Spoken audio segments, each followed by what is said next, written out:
আসসালামু আলাইকুম ভিউয়ার্স, সবাই কেমন আছেন? আশা রাখি সবাই ভালো আছেন। আমিও আপনাদের দোয়ায় ভালো আছি। আজকে আমার ওয়াইফের জন্মদিন 18ই ফেব্রুয়ারি 2025 সাল। এই দিনে প্রতিবারের মতো তাকে ছোটোখাটো করে সারপ্রাইজ দেওয়ার চেষ্টা করি। আমার ওয়াইফ ফুল খুব পছন্দ করে।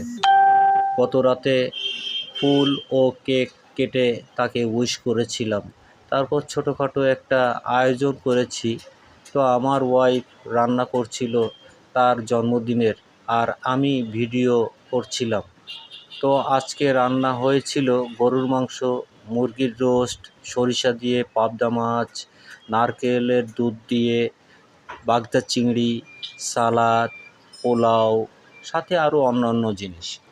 তো মাংসটা কিভাবে রান্না করছিল সেটাই আমি আপনাদের সাথে ভিডিওটা শেয়ার করতেছি।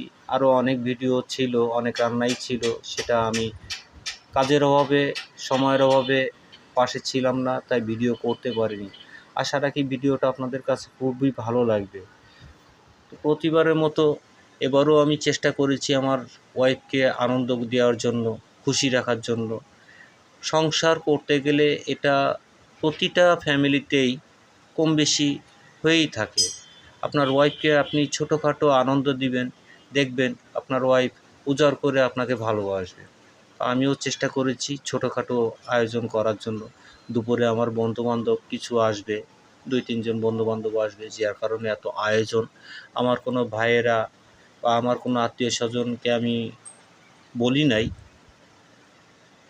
যাই হোক, রান্নাটা দেখেন একটু লবণ কম হয়ে গিয়েছিল, যার কারণে আপনাকে লবণটা একটু দিয়ে দিয়েছে। আমি মাংস রান্নাটা পুরোপুরি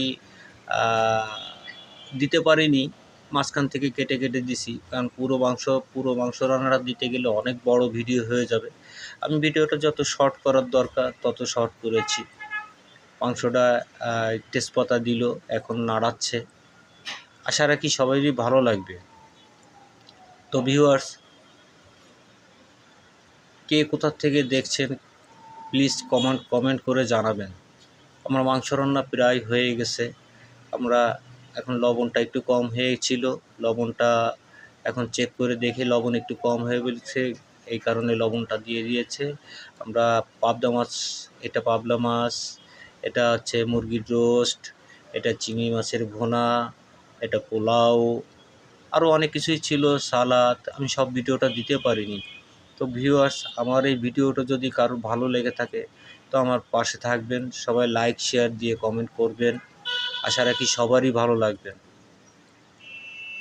খুবই ভালো লাগবে। আসসালামু আলাইকুম।